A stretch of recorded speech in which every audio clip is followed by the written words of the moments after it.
Если вы никогда не сталкивались с психопатами или манипуляторами, скорее всего, вы думаете, как можно это терпеть и попасть в этот ад? Я бы прекратила подобные отношения мгновенно.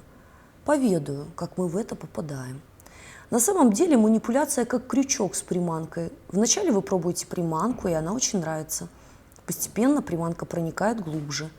Неожиданно вы понимаете, что это не еда, а крючок, но он уже внутри. А потом начинают дергать за леску. Выворачивают нутро, невыносимая боль, потом перестают дергать. В этот момент вы отходите, вы наслаждаетесь тем, что крючок не разрывает внутренности. И тут снова дергают за леску. Вас проводят по этой схеме десятки раз, и в какой-то момент вы готовы сделать все, чтобы только не дергали. Каждый из мучителей в начале отношений предстает в образе прекрасного принца или принцессы. Мы мечтали о них всю жизнь, но первый этап – это всего лишь красивая обертка, содержимое которой никакого отношения к конфете не имеет. Психопат никогда не начнет дергать за леску, пока крючок на поверхности.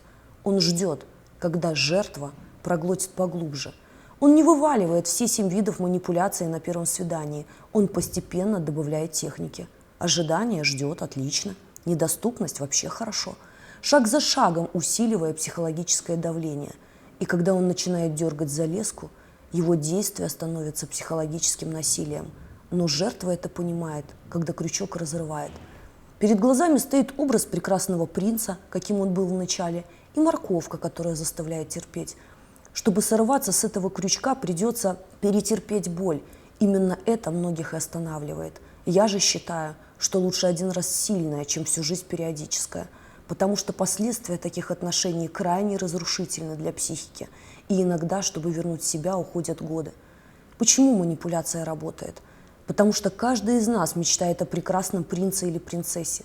Мы рисуем в своей голове образ, который может продемонстрировать только манипулятор. Я часто говорю, не бывает идеальных людей, есть идеальные маски. Но наше доброе желание верить в чудо, которое еще активнее подкрепляют сказки и фильмы о принцессах, усиливают эту иллюзию. Вдобавок нас часто учат тому, что любовь – это страдание, а отношения – это терпение. Где нужно подстраиваться под партнера, иначе ты так и останешься одиноким до конца своих дней.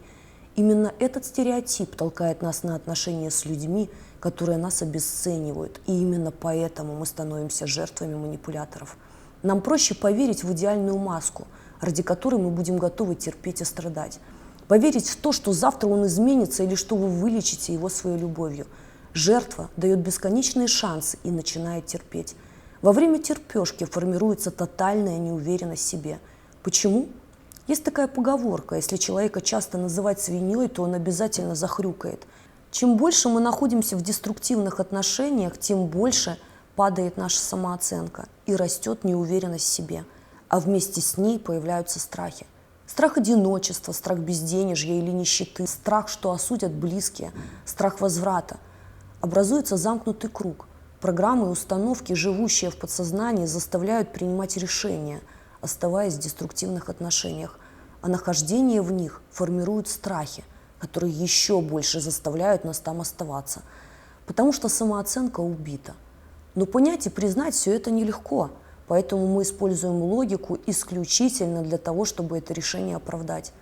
И каждый из нас пытается прикрыть это решение вначале любовью, постепенно добавляя фразы «ради детей», «все так живут, зато есть деньги», «многие не такое терпят», «бьет, значит любит», «кто будет оплачивать обучение?» «Я не могу быть одна», «в моем возрасте я никому не нужна», «идти некуда». Уверена, что каждая жертва сможет добавить что-то в этот список. Мы используем слово «любовь» как прикрытие нашего выбора, на самом деле основанного совершенно на других причинах. Наши защитные механизмы психики и те установки, которые мы получаем с раннего детства, заставляют нас вести себя именно так. Я терплю унижение из-за гордыни. Сказать нелегко.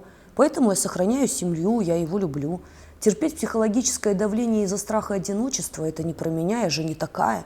Поэтому терплю ради детей, потому что его люблю. Терпеть унижение из-за финансовой зависимости – это вообще неправильно, это цинично. Это значит признать, что я меркантильная сучка, или что из себя ничего не представляю. А это ого как непросто.